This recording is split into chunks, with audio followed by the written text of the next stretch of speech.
नमस्कार, स्वागत है आपका। मैं आपके साथ अनुराग सिंह। ऑपरेशन सिंदूर की गूंज इस वक्त पूरी दुनिया में। ऑपरेशन सिंदूर ने साफ कर दिया कि भारत अब चुप नहीं बैठेगा। अब हर बार का जवाब बहुत करारा, तीखा और निर्णायक भारत की तरफ से होगा।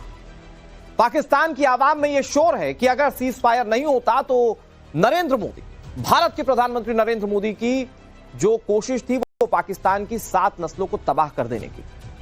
पाकिस्तान को इस बार लगा कि वो हमेशा की तरह बच निकलेगा, लेकिन इस बार भारत ने सख्त लहजे में कह दिया कि अब बर्दाश्त नहीं होगा। आतंक की एक भी साजिश ना सरहद के इस पार जिंदा बचेगी और ना ही सरहद के उस पार। ऑपरेशन सिंदूर सिर्फ एक मिशन नहीं बल्कि भारत का संकल्प है। आतंक को जड़ से मिटाने का यह संकल्प, पाकिस्तान को उसके ही घर में घुसकर सबक सिखाने का यह संकल्प, दुनिया को सीधे संदेश देने का भारत का संकल्प कि अब भारत सिर्फ जवाब नहीं देता, अब भारत तय करता है कि खेल कब और कैसे खत्म करना है। बॉर्डर चाहे एलओसी हो या फिर इंटरनेशनल, अब भारत को फर्क नहीं पड़ता। भारत की लड़ाई आतंकवाद के खिलाफ। आतंक को पालने वालों के लिए अब कोई सुरक्षित पनाहगार नहीं बचा है। पाकिस्तान अब पूरी दुनिया के सामने बेनकाब हो चुका है। और अब जब युद्ध विराम की बात की जा रही है तो यह समझिए कि भारत की ताकत का ही यह नतीजा है कि भारत की शर्तों पर यह सीज फायर का समझौता हुआ। यह समझौता भी नहीं, यह समझदारी की जीत है जो ताकत के दम पर मिली। आपको सुनाते हैं आज रक्षा मंत्री राजनाथ सिंह ने क्या क्या कहा। हमने दिखाया है भारत आतंकवाद के खिलाफ जब भी कोई कार्रवाई करेगा तो आतंकवादियों और उनके आकाओं के लिए सरहद पार की जमीन भी सुरक्षित नहीं रहेगी।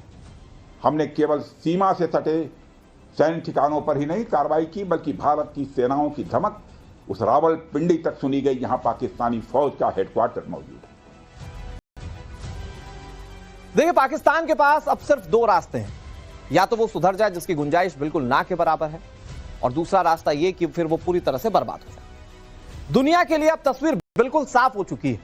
साउथ एशिया में शांति चाहिए तो इस शांति का नेतृत्व सिर्फ भारत देश करेगा, ना कि आतंक की नर्सरी पाकिस्तान। चूंकि ऑपरेशन सिंदूर कोई साधारण मिलिट्री ऑपरेशन नहीं रहा, यह एक साइकोलॉजिकल वॉर भी साबित हुआ है।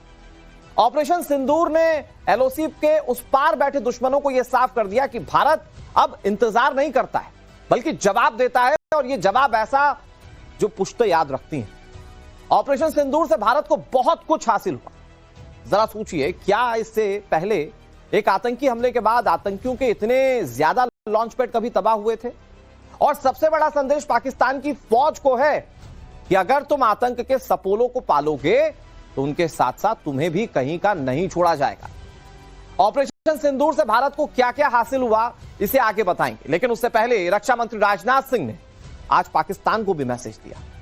रक्षा मंत्री राजनाथ सिंह पाकिस्तान को कैसे खुला एक मैसेज दे रहे हैं, कैसे संदेश दे रहे हैं, जरा उसे देखिए। हमने उनके आम नागरिकों को कभी निशाना नहीं बनाया था, मगर पाकिस्तान ने न केवल भारत के नागरिक इलाकों को निशाना बनाया बल्कि मंदिर, गुरुद्वारा, गिरजाघर पर भी हमले करने का प्रयास किया। भारतीय सेना ने शौर्य और पराक्रम के साथ साथ संयम का भी परिचय देते हुए पाकिस्तान के अन्य ठिकानों पर भी प्रहार करके करारा जवाब दिया है। अभी सीज फायर ही हुआ है, युद्ध खत्म नहीं हुआ। भारतीय वायुसेना ने आज भी कहा है कि ऑपरेशन सिंदूर जारी, आतंक के खिलाफ, आतंकियों के खिलाफ, आतंक को पनाह देने वालों के खिलाफ यह ऑपरेशन सिंदूर जारी। ऐसे में यह सीज फायर तो अभी सिर्फ एक अल्प विराम है, यह फुल स्टॉप नहीं है। आतंकियों के समूल नाश के खिलाफ भारत ने जो युद्ध छेड़ा है, भारत उसे अपने अंजाम तक ले जाएगा। भारत ने यह बिल्कुल लाउड एंड क्लियर कर दिया। भारत अब ना सिर्फ अपनी सीमा की सुरक्षा कर रहा है, आतंकवाद के खिलाफ ग्लोबल नैरेटिव को भी लीड कर रहा है। अब दुनिया देख रही है कि भारत आतंक के खिलाफ कैसे हिसाब लेता है। भारत की नई नीति में अब फर्क नहीं किया जाएगा। जो आतंकी है, जो उन्हें पनाह देते हैं, जो उन्हें ट्रेन करते हैं, जो पालते हैं, जो पोसते हैं, भारत के लिए ये सब एक समान है। आतंकियों को मारेंगे, उनके मददगारों को नहीं छोड़ेंगे। यह भारत का बिल्कुल क्लियर कट मैसेज है, यह भारत की नई नीति है।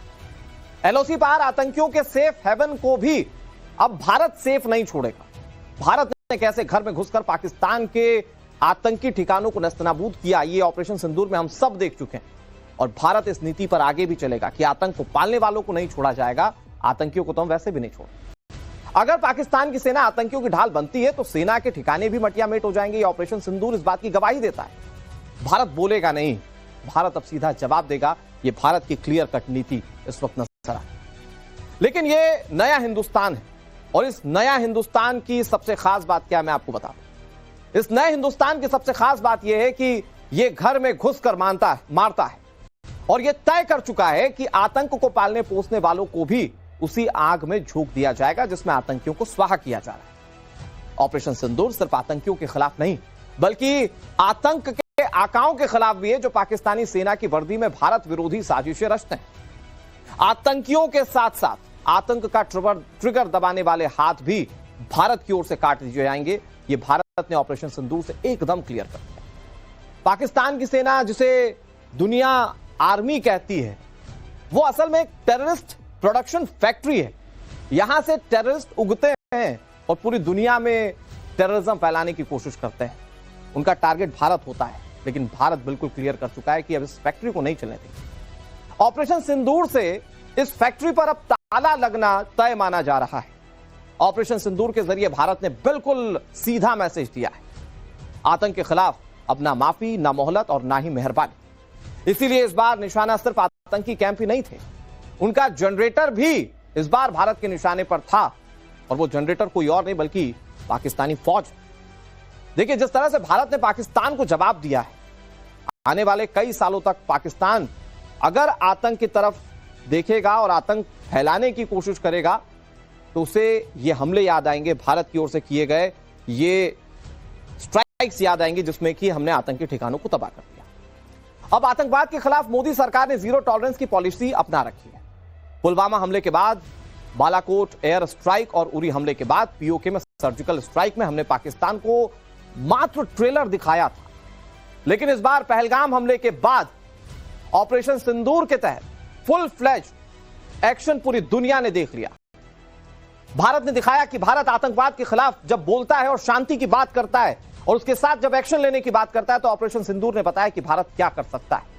यह पहला मौका था जब हिंदुस्तान में नहीं बल्कि पीओके में ही नहीं बल्कि पाकिस्तान में स्थित आतंकी ठिकानों को निशाना बनाया गया। मतलब पहले आतंकी ठिकाने भारत के तो ध्वस्त किए ही जाते थे, हमने पीओके में भी एक्शन लिया था, लेकिन इस बार पाकिस्तान में जो आतंकी ठिकाने स्थित थे निशाना उन्हें बनाया गया। यह प्रधानमंत्री नरेंद्र मोदी की ही दिलेरी है कि आतंकी चाहे पीओके में हो, चाहे पाकिस्तान में हो, चाहे कहीं और, अगर भारत मारने पर आए तो यह आतंकी अपने अंजाम तक पहुंचेंगे और इनका खात्मा भारत डंके की चोट पर करेगा। भारत ने यही दिलेरी 7 मई को दिखाई और फिर पीओके में 4 ठिकानों को तबाह कर दिया। पाकिस्तान में 5 आतंकी ठिकानों को टारगेट किया गया। मैं आपको मैप के जरिए दिखाता हूं कि 7 मई को भारत ने कितना बड़ा एक्शन लिया था और उसका इंपैक्ट क्या हुआ, मैं आपको वो भी समझाने की कोशिश करूंगा। तो मैप आपके सामने आएगा तो आप समझेंगे कि क्या पूरा भूगोल था जहां पर भारत ने एक्शन लिया और कैसे पाकिस्तान का भूगोल बिगाड़ दिया।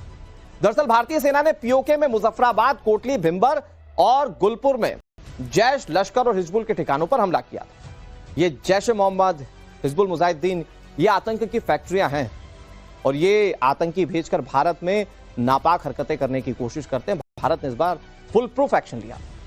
इधर पाकिस्तान में पंजाब प्रांत के बहावलपुर, मुदिरके, सियालकोट, चकअमरू और शकरगढ़ में आतंकियों के ठिकानों पर जबरदस्त कहर बरपाया गया। ये वो इलाके हैं, ये जो आप मैप में देख रहे हैं, ये वो इलाके हैं जहां पर पाकिस्तान के आतंकी कैंप थे। एक के बाद एक स्ट्राइक हुई 7 मई को और इन आतंकी कैंप को पूरी तरह से नेस्तनाबूद कर दिया गया। इसकी तस्वीरें मैं आगे आपको जब बुलेटिन में दिखाऊंगा तो आप देखेंगे कि नुकसान कितना बड़ा हुआ है। और फिर पाकिस्तान में कैसे छाती पीटते हुए लाशें गिनी जा रही हैं, उसकी तस्वीरें तो आप लगातार देख ही रहे हैं। इधर भारत आतंकवाद की जंग कैसे लड़ेगा, आतंकियों को कैसे सजा देगा, यह किसी से पूछेगा नहीं। यह भारत अब सिर्फ जवाब देगा और ऐसी सजा देगा जो याद रखी जाएगी। यह वही भारत है जिसने पुलवामा का बदला बालाकोट से लिया और अब ऑपरेशन सिंदूर के जरिए एक बार फिर से दिखा दिया कि भारत जब ठान ले तो आतंक की जड़ पर जबरदस्त वार करता है। ऑपरेशन सिंदूर का यही हासिल है। अब आतंक के खिलाफ सबूत नहीं बल्कि सीधा वॉर होगा। अब भारत डोजियर नहीं खेलेगा, किसी को डोजियर थमाएगा नहीं, बल्कि डायरेक्ट हमला करेगा आतंक के खिलाफ। हम बहुत क्लियर कर चुके हैं, हमारी लड़ाई किसी एक नेशन से नहीं है, हमारी लड़ाई आतंक से है। और आतंकी मिले, आतंकी ठिकाने मिले तो भारत डायरेक्ट धमाका करेगा, वो भी आतंकियों की धरती पर। आतंक के ठिकानों को मिट्टी में मिलाएगा भारत, यह भारत बिल्कुल क्लियर कट कर चुका है। अगर सरहद पार एक भी गोली चलेगी तो गोली का जवाब गोले से दिया जाएगा। एंटी टेरर ऑपरेशन का पूर्ण अधिकार भारत के पास है। अगर आगे आतंकी हिमाकत करेंगे तो जवाब एंटी और बारूदी होगा। ऑपरेशन सिंदूर सिर्फ एक आतंकियों की तरह बिलबिलाने लगा, यह पाकिस्तान की स्थिति थी। लेकिन पाकिस्तान को मिर्ची लगी क्यों? भाई आतंकी मारे गए, आपके आम लोग सुरक्षित थे। भारत ने प्रेस कॉन्फ्रेंस की थी और बहुत क्लियर बताया था कि हमारे टारगेट पर सिर्फ आतंकी थे। टारगेटेड हमला था, इतना सटीक हमला था कि जितनी मिसाइलें दागी गई थी सारे टेरर कैंप्स ध्वस्त हो गए। लेकिन पाकिस्तान को मिर्ची लग गई, वो क्यों? अब जरा ये भी समझिए। दरअसल पाकिस्तान शुरू से ही आतंकियों का पनाहगार रहा है। टेररिज्म पाकिस्तान का मानो एक मेन बिजनेस हो चुका हो। ऐसे में जब हिंदुस्तान ने 7 मई को आतंकी ठिकाने तबाह किए तो शाहबाज सरकार की चीखें निकल आई। जिन 9 आतंकी ठिकानों पर स्ट्राइक की गई थी वहां 100 से ज्यादा आतंकियों की मौत हुई। हासिल क्या हुआ मैं आपको बता रहा हूं, आतंकी ठिकाने ध्वस्त हो गए और 100 आतंकी थे जिनकी मौत हो गई। इस हमले में पाकिस्तान के बहावलपुर में जैश के हेडक्वार्टर को मटियामेट कर दिया गया, जिसकी तस्वीर पूरा विश्व देख रहा है। पाकिस्तान के ही मुरीदके में लश्कर के हेडक्वार्टर को भी तबाह करके आतंक के पूरे नेटवर्क को ध्वस्त करने की कोशिश की गई। तो ये भारत ने एक्शन लिया और उसके बाद बल्कि आतंक के खिलाफ सबसे बड़ी लड़ाई भारत ने लड़ी और जीती। सीमा पार खुलकर आतंकियों की मांद में घुसकर ठिकानों को नस्तनाबूद किया। आतंक के मिलिट्री इंफ्रास्ट्रक्चर को भारत ने तहस नहस कर दिया। इस बार भारतीय वायुसेना की तरफ से जो कार्रवाई की गई आज उसकी जानकारी दी गई। इंडियन एयरफोर्स ने ऑपरेशन सिंदूर के तहत सौंपे गए सभी काम सटीकता और जिम्मेदारी के साथ सफलतापूर्वक पूर्ण किए, यह जानकारी दी गई। ये एयरफोर्स ने बताया कि अभियान सोच समझकर और सावधानी के साथ चलाया गया। यह देश के हित के अनुसार में था। चूंकि ये अभियान अभी जारी है इसीलिए इसकी पूरी जानकारी जल्द साझा की जाएगी, यह हमारा एयरफोर्स कह रहा है। तो अगर पाकिस्तान सोच रहा है कि सीज फायर कर दिया भैया हमने और हमारे अपने आतंकियों को हमने बचा लिया, तो ऐसा नहीं। भारत का ऑपरेशन सिंदूर जिससे पाकिस्तान कांपता है, वो ऑपरेशन सिंदूर पाकिस्तान सुन ले कि वो जारी है। और अगर टेररिस्ट कैंप हैं, अगर टेररिस्ट को पाला पोसा, तो फिर वही होगा जो ऑपरेशन सिंदूर में। एयरफोर्स ने जो बताया उससे पाकिस्तान की नींद उड़ चुकी है। चूंकि भारतीय वायुसेना की तरफ से यह साफ कर दिया गया कि ऑपरेशन सिंदूर अभी जारी है, यानी कि नाइटमेयर फॉर पाकिस्तान, बुरे सपने ऑपरेशन सिंदूर के अभी पाकिस्तानियों को फिर आ सकते हैं। भारत ने यह ठान लिया है कि इस बार जब तक तोड़ेंगे नहीं, जब तक छोड़ेंगे नहीं। कल भी सीज फायर से ठीक पहले भारत ने पाकिस्तान पर बड़ी स्ट्राइक की। यह हमला युद्ध विराम से ठीक पहले किया गया और इस ऑपरेशन का नाम था आयरन वॉल। मतलब सीज फायर शाम को 5 बजे हुआ, उससे पहले भारतीय सेना अपना पराक्रम दिखा चुकी थी। पाकिस्तान को उसकी हैसियत, उसको उसकी औकात दिखा चुकी थी। एक ऑपरेशन के तहत पाकिस्तान में जबरदस्त तबाही मचाई गई, जिस ऑपरेशन का नाम था आयरन वॉल। इस हमले में इंडियन एयरफोर्स ने पाकिस्तान के 9 एयरबेस, 2 रडार साइट्स तबाह कर दिए थे। एयरबेस तबाह कर दिए थे, आप ठीक सुन रहे हैं। कितनी गिनती थी, कितनी संख्या थी, मैं आगे आपको बताऊंगा। लेकिन कई एयरबेस और 2 रडार साइट्स तबाह कर दिए थे। एयरबेस की संख्या 9 बताई जा रही है। खास बात यह कि इस हमले में सुपरसोनिक ब्रह्मोस क्रूज मिसाइल का इस्तेमाल किया गया है। स्वदेशी मिसाइल, अच्छी खासी रेंज वाली और एक बड़ी तबाही लेकर आने वाली मिसाइल पाकिस्तान पर दागी गई और इसने पाकिस्तान में तबाही मचाई। अब आपको मैप के जरिए मैं दिखाता हूं कि भारत ने कल कहां अटैक कर पाकिस्तानी आर्मी की कमर तोड़ दी। ये कमर टूटी तभी तो पाकिस्तान गिड़गिड़ाने लगा कि भैया सीज फायर कर लीजिए। फिर से जाकर अमेरिका को कहने लगा कि आप कुछ करिए, भारत को समझाइए, नहीं तो ये ऐसा ना हो कि पाकिस्तान को नक्शे से हटा दे भारत। तो देखिए मैं आपको मैप के जरिए दिखाता हूं, ये पाकिस्तान का मैप आपके सामने। और 90 मिनट में कल जो तबाही हुई थी, आप देखिए कि कहां तबाही हुई थी और कैसे स्ट्रेटेजिकली भारत ने पाकिस्तान को घेरा था। जरा इसमें मैप के जरिए समझने की कोशिश कीजिए। देखिए, अगर जंग लड़नी है, अगर आपको प्लेन उड़ाना है, ड्रोन्स उड़ाना है, आपको एयरबेस की जरूरत पड़ेगी। तो भारत ने उन एयरबेस को ही खत्म करना शुरू कर दिया। 40 एयरबेस है पाकिस्तान के पास, 11 तकरीबन भारत ने उड़ा दिए थे। तो मैं आपको ये मैप के जरिए समझाने की कोशिश करता हूं कि भारत ने कहां हमले किए थे।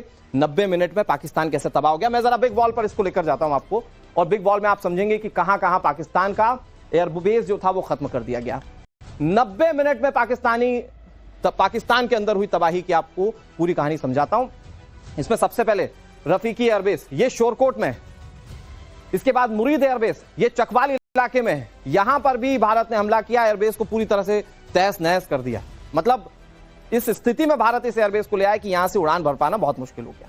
इसके बाद चकलाला एयरबेस, ये रावलपिंडी में है। रावलपिंडी में घुसकर हमने पहले भी हमला किया था, इस बार तो बेस ही खत्म कर दिया था एयरबेस। तो ये वो हिस्से हैं जहां पर भारत ने बड़ा स्ट्रेटेजिकली हमले किए थे और पाकिस्तान की कमर तोड़ दी थी। इसके अलावा रहीम यार खान एयरबेस, ये पंजाब प्रांत में पड़ता है, यहां पर भी हमला किया। इसके अलावा सुखूर एयरबेस सिंध का है।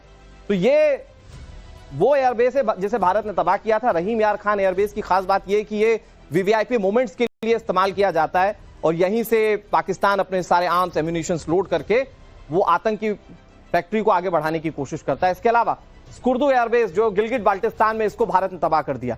जैकोबाबाद एयरबेस, ये सिंध प्रांत में। सरगोदा एयरबेस पंजाब प्रांत का। सियालकोट एविएशन एयरबेस, ये पंजाब प्रांत में। इसके अलावा चुनिया मिलिट्री बेस गुंजरावाला में। इसके अलावा पसरूर रडार साइट, ये पंजाब प्रांत का है। तो ये वो एयरबेस हैं जो भारत ने तबाह कर दिए थे।